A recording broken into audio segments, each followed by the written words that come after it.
नमस्कार। DD news पर आप देख रहे हैं दोपहर 1 बजे के समाचार। सबसे पहले आज की बड़ी खबर। भारतीय फिल्म जगत का एक सितारा आज फिर डूब गया। जाने माने अभिनेता ऋषि कपूर आज हमारे बीच नहीं रहे। आज उनका मुंबई के एचएन अस्पताल में निधन हो गया।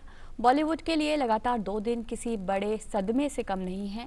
एक दिन पहले ही इरफान खान का निधन हुआ था और आज ऋषि कपूर ने भी इस दुनिया को अलविदा कह दिया।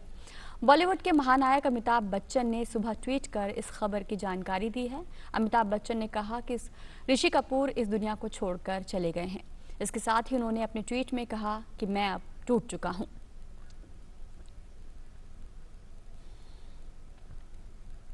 ऋषि कपूर को बीते दिन ही हॉस्पिटल में एडमिट कराया गया था। उनके बड़े भाई रणधीर कपूर ने बताया था कि उन्हें सांस लेने में परेशानी हो रही थी।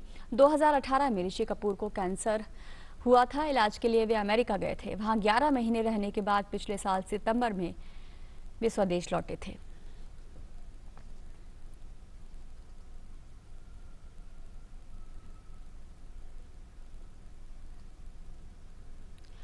उनके निधन से पूरा फिल्म जगत क्या बल्कि देश में सभी लोग शोक की लहर में डूब गए हैं। पीएम मोदी ने ऋषि कपूर के निधन पर दुख जताया और कहा कि वे बहुआयामी, प्रिय और जीवंत थे। पीएम ने कहा कि ये ऋषि कपूर जी ही थे। वे प्रतिभा का पावर हाउस थे। उन्होंने ये भी कहा कि वे हमेशा सोशल मीडिया पर भी अपनी बातचीत को रखा करते थे। वे फिल्मों और भारत की प्रगति के बारे में भावुक थे। पीएम ने उनके परिवार और प्रशंसकों के प्रति संवेदना जाहिर की।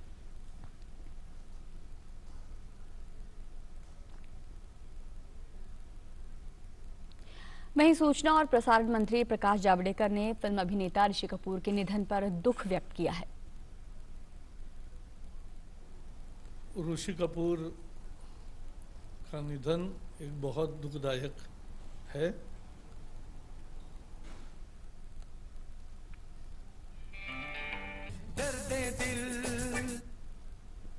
अभिनेता हमसे छूट गए और बॉबी से लेकर जिसका प्रवास शुरू हुआ और कपूर एंड कपूर तक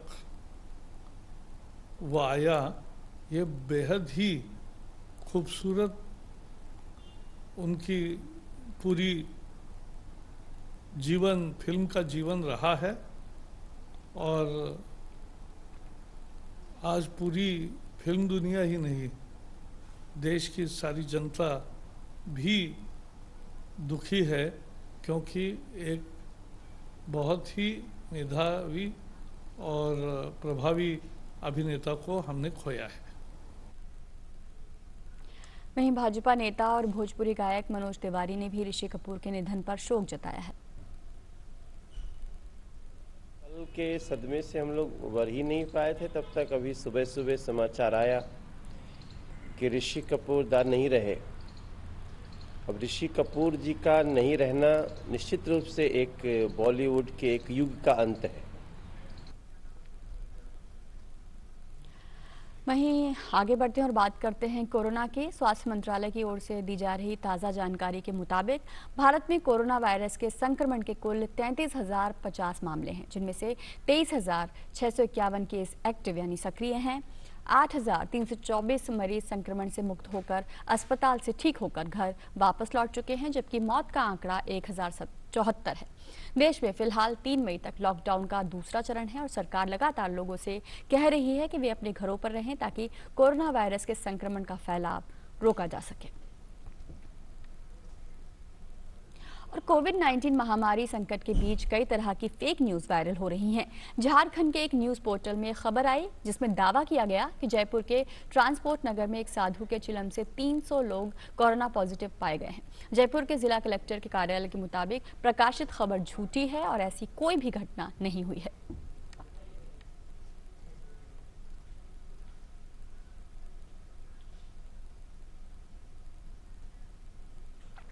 आरोग्य सेतु ऐप एक ऐसा जरिया है जो आपकी सुरक्षा से जुड़ी सारी जानकारी आपको देता रहता है।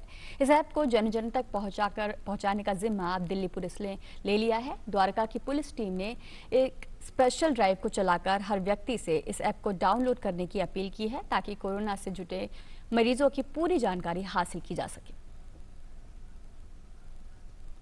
पूरा भारत एक साथ मिलकर कोरोना वायरस से जंग लड़ रहा है और इसके संक्रमण को रोकने के लिए हर संभव प्रयास किए जा रहे हैं। दिल की पुलिस के नाम से पहचान बना चुकी दिल्ली पुलिस ने इस महामारी से लड़ने के लिए बड़े पैमाने पर अभियान चला रखा है। लोगों को घर घर जाकर राशन पहुंचाना, दवाइयां मुहैया कराना। इसी कड़ी में दिल्ली पुलिस की द्वारका डिस्ट्रिक्ट ने एक खास अभियान चलाया। उन्होंने जनता से आरोग्य सेतु ऐप डाउनलोड करने की अपील की है और जनता को मास्क बांटने के साथ साथ सोशल डिस्टेंसिंग का भी ध्यान रखने की खास सलाह दी। दिल्ली पुलिस ने बाइक सवार, कार सवार और बड़ी गाड़ी चलाने वाले हर एक व्यक्ति को आरोग्य सेतु ऐप डाउनलोड करने की सलाह दी। इस टाइम में भी, इस महामारी के टाइम में भी आपके पास नेट नहीं है तो फिर क्या करेंगे। साथ ही साथ जो लोग इस ऐप को नहीं डाउनलोड कर पा रहे थे उनको वहीं पर रोक करके उनकी मदद भी की। कोरोना के विरुद्ध जो मुहिम है उसको हम बड़े अच्छे तरीके से चला रहे हैं, जिसमें जैसे कि माननीय प्रधानमंत्री ने मन की बात में भी जिक्र किया था कि हमें टेक्नोलॉजी को यूज़ करना होगा। तो टेक्नोलॉजी का एक जो एप्लीकेशन है गवर्नमेंट का आरोग्य सेतु, वो बहुत ही कारगर सिद्ध हो रहा है और आगे भी होगा। और उसके लिए हमने एक ड्राइव चलाया है जिसमें हम जगह जगह जो हमारी पिकेट्स हैं वहाँ जो सिटीज़न जिनके पास आरोग्य सेतु ऐप नहीं है, हम वो चेक करा के उनको वहीं पे वाईफाई फैसिलिटी प्रोवाइड करा के और वो एप्लीकेशन डाउनलोड करा रहे हैं। इस पहल को सफल बनाने के लिए उन्होंने खास कम्युनिटी वैन भी तैयार की है जिसमें लगातार अनाउंसमेंट की जा रही है ताकि ये संदेश हर व्यक्ति तक पहुंच सके कि ये ऐप उनके और समाज के बाकी सदस्यों के लिए कितनी जरूरी है। दिल्ली पुलिस की स्पेशल ड्राइव इस समय द्वारका डिस्ट्रिक्ट में जारी। आप देख सकते हैं कि किस तरह से ये बड़ा इनिशिएटिव लिया गया आरोग्य सेतु ऐप के लिए। और ये गाड़ी जो है ये पूरी की पूरी कम्युनिटी व्हीकल है जिसका मकसद है कि जरूरत पड़ने पर समय समय पे ये अनाउंसमेंट करते हैं। इसमें ऑलरेडी वाईफाई इंस्टॉल है। अगर किसी के पास वाईफाई नहीं है तो ये यहाँ से उनको वाईफाई कनेक्ट कराते हैं सो दैट वो आरोग्य सेतु ऐप को प्ले स्टोर से डाउनलोड कर सके। इस पहल का मकसद साफ है कि कोरोना को हराना है तो सरकार द्वारा दी जा रही हर सलाह को अमल में लाना होगा। आरोग्य सेतु ऐप जो है वो बहुत ही इंपॉर्टेंट है क्योंकि हर घर में 5 से 6 सदस्य मौजूद रहते हैं और उनको अगर इस ऐप के बारे में पता लग जाए, अगर वो इंस्टॉल कर लें तो उनको अपने आसपास पता लग जाएगा कि कितने लोग संक्रमित हैं। सराहनीय ये कदम है और निश्चित तौर पर ये छोटे छोटे कदम कोविड-19 से लड़ने के लिए काफी होंगे। कैमरामैन संदीप के साथ मुकेश शुक्ला, डीडी न्यूज, दिल्ली। बढ़ते हैं अगली खबर की तरफ। केंद्रीय सूचना एवं प्रसारण मंत्री प्रकाश जावड़ेकर ने कहा है कि लोगों ने इस समय दूरदर्शन पर अपने प्रिय कार्यक्रमों को देखा है और उनका ये प्यार सारे रिकॉर्ड तोड़ रहा है। उन्होंने कहा कि दूरदर्शन आगे भी ऐसे ही बेहतरीन कार्यक्रम दिखाता रहेगा। रामायण और महाभारत को जनता ने जिस तरह से देखा और आनंद लिया, मैं जनता के प्रति कृतज्ञ हूँ क्योंकि देश के जनता ने डीडी नेशनल को केवल नंबर 1 बना दिया, ये मुद्दा नहीं है। आज तक के व्यूअरशिप के सारे रिकॉर्ड टूट गए और ये बहुत ही एक अच्छा अनुभव रहा। हम आगे भी करेंगे, यानी आखिर इस देश के रग रग में रामायण है, महाभारत है, यहाँ की कल्चरल विरासत है। भारत में रामायण का चलना और इतनी बड़ी संख्या में लोगों ने फिर से पसंद करना, क्योंकि जब जवानी में देखा था वो बुजुर्ग हो गए, लेकिन जो बच्चे थे वो अब बड़े हो गए, तो उन सब ने देखा, बहुत आनंद लिया। ऐसा ही प्यार बनाए रखे, दूरदर्शन अच्छे अच्छे कार्यक्रम देता रहेगा। अरुणाचल प्रदेश में लॉकडाउन में छूट के बाद यहां के बाजारों में रौनक लौटने लगी है। हालांकि शिक्षण संस्थान अभी बंद हैं, जिसका प्रतिकूल असर यहां के शैक्षणिक गतिविधियों पर पड़ रहा है। इसी के मद्देनजर छात्रों को शिक्षा उपलब्ध कराने के लिए यहां ऑनलाइन कक्षाओं का आयोजन किया जा रहा है। पेश है खास रिपोर्ट। लॉकडाउन ने जहां एक ओर स्कूल, कॉलेज और अन्य उच्च शिक्षा संस्थानों को अपने पठन पाठन को रोकने पर मजबूर कर दिया है, वहीं अब शैक्षिक संस्थान डिजिटल टेक्नोलॉजी और संचार के दूसरे साधनों का इस्तेमाल कर पढ़ाई के नए रास्ते तैयार कर रहे हैं। 3 major components in education. However, This is impossible. Cannot allow the value to be less than 3. That in other way, we don't accept underachievement. हमने अभी तक 10 क्लासेस लिए हैं जूम प्लेटफॉर्म को यूज करते हुए, जिसमें हमने टीचिंग की है बीएड के बच्चों को। अरुणाचल प्रदेश में भी राजीव गांधी विश्वविद्यालय और नेरिस जैसे संस्थानों के प्राध्यापक इंटरनेट या मोबाइल ऐप आदि के जरिए अपने छात्रों से जुड़ने और उनकी पढ़ाई को जारी रखने की कोशिश कर रहे हैं। हालांकि अरुणाचल जैसे पर्वतीय राज्य में चुनौतियां भी कई हैं। दूर दराज के इलाकों में संचार सुविधाएं वैसी नहीं हैं जैसी उन्हें चाहिए। तो सारे बच्चे आपको ऑनलाइन क्लास में, वीडियो क्लास में नहीं आ पा रहे हैं, तो उनके लिए हमारे जो मटेरियल, पीडीएफ मटेरियल है या फिर कोई वीडियो लिंक दिए हुए हैं, वो हेल्प कर सकता है। हमने कुछ मटेरियल ऑडियो रिकॉर्ड करके भेजा हुआ है, जिससे कि उनका नेटवर्क जब आए उसको देख सकते हैं। लेकिन अध्यापक और छात्र मिलकर अपने पढ़ाई के मिशन को आगे बढ़ाने की कोशिश कर रहे हैं। जो छात्र इस तरह की सुविधाओं से नहीं जुड़ पा रहे हैं, उनसे वे ऑफलाइन संपर्क बना रहे हैं। मेल या अन्य तरीके से उन्हें ऑफलाइन चैप्टर्स की फाइलें भेज रहे हैं। उनके एसएमएस के आधार पर उनकी तमाम ज़रूरतों का और पाठ्यक्रम से जुड़ी हुई समस्याओं का समाधान कर रहे हैं। Sanjay Pratap Singh, DD news, Itanagar. तो ऑनलाइन एजुकेशन इस वक्त मददगार साबित हो रही है। और बुलेटिन में यहाँ रुक रहे हैं छोटे से ब्रेक के लिए। आप देखते रहिए डीडी न्यूज़। हम सब कोरोना वायरस की वजह से चिंतित हैं। कुछ बातों का ध्यान हम सब रख सकते हैं। पहली बात, भीड़ की जगहों पर सोशल फंक्शंस में ना जाएं और अगले कुछ समय तक ज़रूरत ना हो तो लोगों से ना मिलें, क्योंकि ये वायरस एक इंसान से दूसरे इंसान तक भी फैल सकता है। दूसरी बात, अगर आपको लगे कि कोई बीमार है, उसे बुखार है, कोई खांसी है, तो उससे दूरी बनाए रखें। अगर आपको खुद को बुखार और खांसी है और सांस लेने में तकलीफ हो रही है, तो अपने नज़दीकी डॉक्टर के पास जाएं या हेल्पलाइन नंबर 1075 पर कॉल करें। तीसरी बात, अपने हाथ बहते पानी के नीचे साबुन से धोएं, कम से कम 20 सेकंड तक। जितनी बार हो सके उतनी बार धोएं। चौथी बात, घबराएं नहीं, अफवाहों पर बिल्कुल विश्वास ना कीजिए। किसी भी शंका को दूर करने के लिए कॉल करें इस नंबर पर या लॉग ऑन करें इस वेबसाइट पर। आखिरी बात, ये किसी को भी हो सकता है, इसे नज़रअंदाज ना करें। कोरोना वायरस को हराया जा सकता है और हम सब मिलकर इसके फैलने के तरीके को समझकर इसे हरा सकते हैं।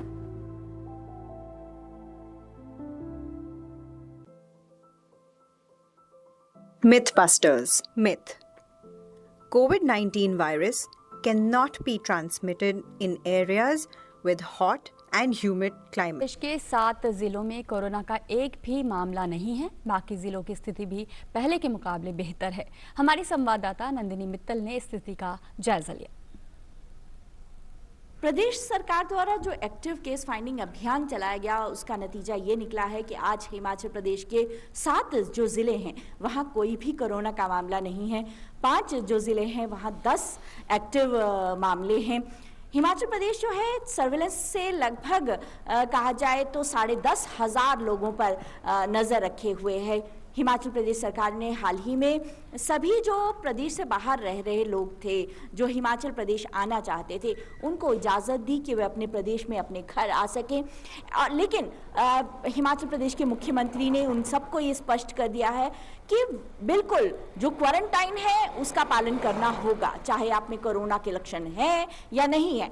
जितने भी छात्र कहा जाए तो वहाँ से कोटा से आए तो उनका कोरोना टेस्ट हुआ और उसके बाद ही उन्हें जो है जाने दिया गया। इसी प्रकार हिमाचल प्रदेश सरकार जो है वो लगातार स्थिति पे नज़र रखे हुए है। एक बार फिर से ये अभियान, क्योंकि काफ़ी लोग जो हैं हिमाचल प्रदेश में आ गए हैं, ये अभियान फिर से चलाया जाएगा। फिर से पता किया जाएगा कि कहीं कोई व्यक्ति चोरी छुपे घर में तो मतलब हिमाचल प्रदेश में तो नहीं आ गया है, कहीं कोई फ्लू के लक्षण किसी व्यक्ति में तो नहीं है, और अगर हैं तो क्या वो कोरोना का मरीज तो नहीं है। हिमाचल प्रदेश का जो ये प्रोएक्टिव वर्किंग स्टाइल है, इसी की वजह है कि हिमाचल प्रदेश धीरे धीरे कोरोना महामारी को कहीं ना कहीं चुनौती देने में सफल रहा है। कैमरामैन राकेश कुमार के साथ Nandini Mittal, DD news, Shimla. Lockdown और सोशल डिस्टेंस के कारण खेल भी काफी प्रभावित हुआ है, लेकिन बिहार में नवादा की महिला नेशनल खिलाड़ी ने प्रतिकूल हालात में भी मिसाल पेश की है। नवादा के नारदीगंज के सहजपुरा की संजना गोल्डन गर्ल के रूप में ख्यात हैं। वे दौड़ में नेशनल लेवल के 22 गोल्ड मेडल भी जीत चुकी हैं, लेकिन लॉकडाउन में ग्राउंड पर जाना बंद हुआ तो उन्होंने अपने घर के बरामदे को ही ग्राउंड बनाकर अभ्यास करना शुरू कर दिया।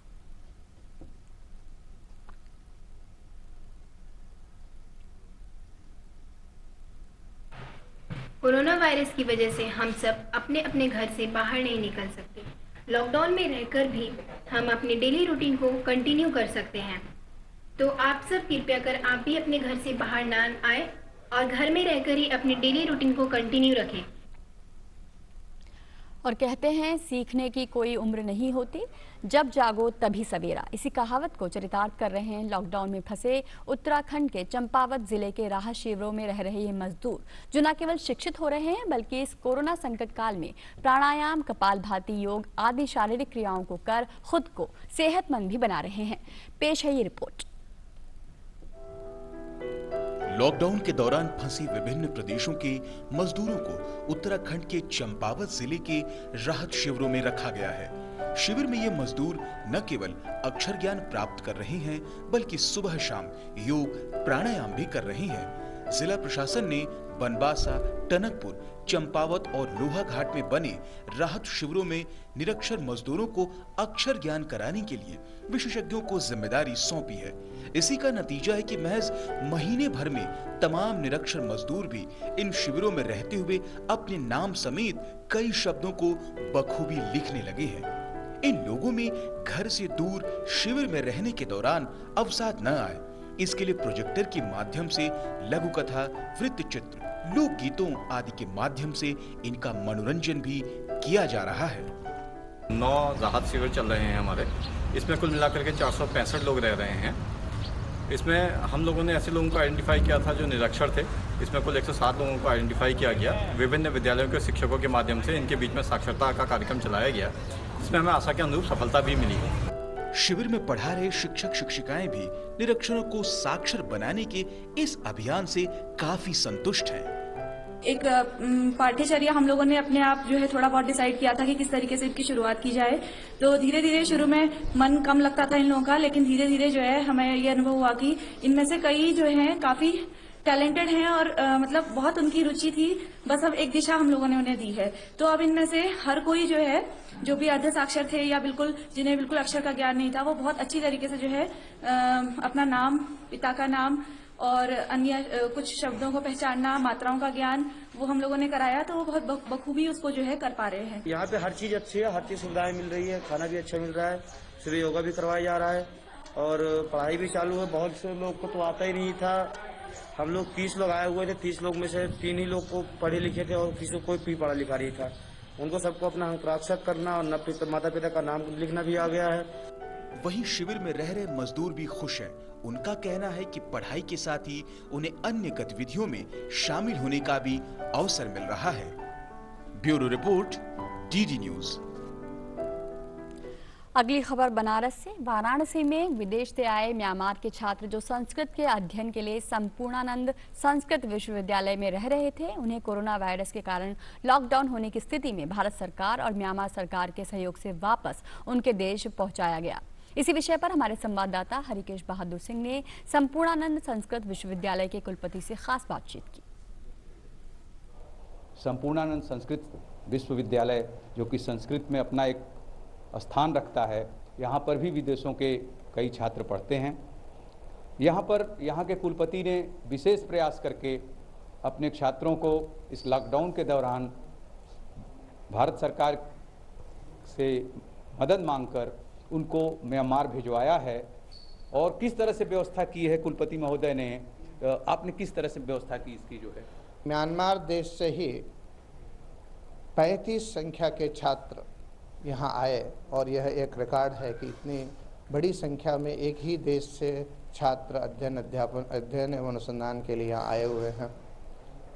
उनको अपने देश जाने की अनुमति नहीं मिल रही थी, इसलिए हम लोगों ने अपने ही छात्रावास पे उनकी यहाँ यथोचित व्यवस्था की, भोजन, आवास एवं औषधि वितरण करते रहे।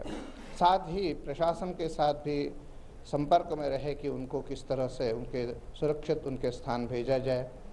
विगत दिनों म्यांमार सरकार ने भारत सरकार से अनुरोध करके अपने छात्रों को स्वदेश जाने की अनुमति मांगी और गृह मंत्रालय की अनुमति प्राप्त होने के पश्चात हम लोगों ने इस अंतर्राष्ट्रीय छात्रावास में रहने वाले जो 28 म्यांमार देशवासी छात्र थे उन्हें स्वदेश सकुशल भेजा। कुलपति के अनुसार जैसे कि जो बच्चे म्यांमार के थे या विदेशों के थे उनको यहीं के इंटरनेशनल हॉस्टल में रुक के भोजन की व्यवस्था करना, उनके पढ़ाई की व्यवस्था करना, उनके दवाई की व्यवस्था करना विश्वविद्यालय प्रशासन ने किया और फिर म्यांमार सरकार की मदद से उनको वापस उनके स्वदेश भेजा गया। कैमरा पर्सन आनंद श्रीवास्तव के साथ doctor Harikesh Bahadur Singh Gautam, DD news, Sampurnanand विश्वविद्यालय, वाराणसी। यहाँ रुक रहे हैं छोटे से ब्रेक के लिए, आप देखते रहिए डीडी न्यूज़।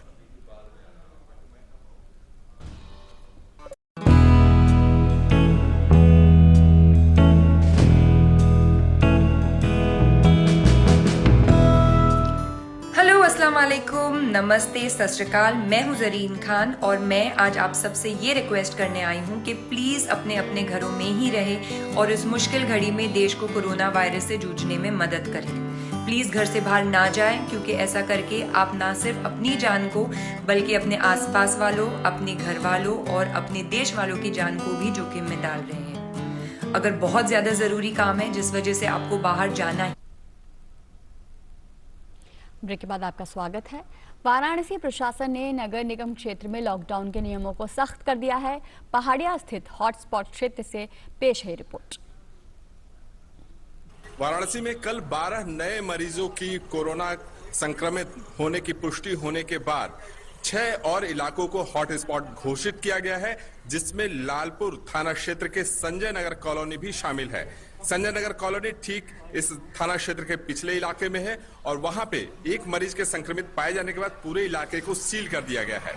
आज बनारस शहर में पूरी सड़कें लगभग आपको खाली दिखाई देंगी क्योंकि आज प्रशासन ने आदेश दिया है कि किसी भी प्रकार का मूवमेंट नहीं होगा, सभी प्रकार की दुकानें बंद रहेंगी। 12 नए मरीज और 6 नए हॉटस्पॉट, यानी अब शहर में कुल हॉटस्पॉट की संख्या 14 हो चुकी है और मरीजों की संख्या 49 के करीब पहुंच चुकी है। एक दिन में बढ़ी मरीजों की संख्या की वजह से प्रशासन ने आज शहर में सभी जो पास जारी किए थे उनको लगभग निरस्त कर दिया है। कुछ ही पास से आवाजाही की इजाजत दी गई है। ये व्यवस्था आज शाम तक के लिए लागू है। कल प्रशासन एक बार रिव्यू करेगा और फिर देखेगा कि किस प्रकार से लॉकडाउन के नियम में थोड़ी सी छूट दी जाए। वाराणसी से Arvind Chaturvedi, DD news. UAE में भारतीय मिशन ने कोरोना के कारण स्वदेश वापसी के इच्छुक भारतीय नागरिकों से ई रजिस्टर करवाने के लिए कहा है। भारतीय नागरिक अबू धाबी में भारतीय दूतावास या दुबई में भारतीय वाणिज्य दूतावास की वेबसाइट पर अपना पंजीकरण करवा सकते हैं। इससे उन लोगों के लिए एक डेटाबेस बनाया जा सकेगा जो भारत वापसी करना चाहते हैं। भारतीय मिशन ने एक बयान में कहा कि इस ई पंजीकरण का मकसद केवल जानकारी इकट्ठा करना है ताकि उन लोगों की संख्या का अनुमान लगाया जा सके जो देश के विभिन्न हिस्सों में घर वापस आना चाहते हैं। इससे भारत सरकार को रणनीति बनाने में आसानी होगी। स्वदेश वापसी के इच्छुक लोगों को परिवार के हर सदस्य के लिए अलग अलग फॉर्म भरना होगा। जो कंपनियां अपने कर्मचारियों को वापस भेजना चाहती हैं उन्हें प्रत्येक कर्मचारी के लिए अलग अलग इसे भरना होगा। फॉर्म में केवल पासपोर्ट, मोबाइल नंबर और भारत में अपना मूल पते जैसी सामान्य जानकारियां ही देनी होगी।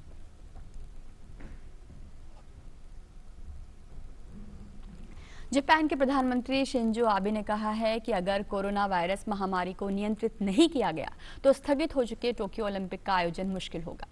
आबे ने संसद में कहा कि कोरोना वायरस पर मानवता की जीत के साक्ष्य के तौर पर ओलंपिक का आयोजन होना चाहिए। कोरोना वायरस महामारी के कारण इस साल होने वाले खेलों को पहले ही अगले साल के लिए स्थगित कर दिया गया है और अब ये 23 जुलाई 2021 से शुरू होंगे। और आखिर में पॉजिटिव हार्मनीज एक अभिनव तरीके से महामारी की वर्तमान स्थिति को दिखाते हुए प्रतिभाशाली संगीतकार एल्बो नागा और उनके साथी कलाकार मोकोकोजा और नोएल जोएक इस गीत के साथ आपको तमाम सावधानियों का पालन करते हुए सकारात्मक रहने का संदेश दे रहे हैं। और इसी के साथ इस बुलेटिन में इतना ही, लेकिन आपको छोड़े जा रहे हैं इस पॉजिटिव खबर के साथ।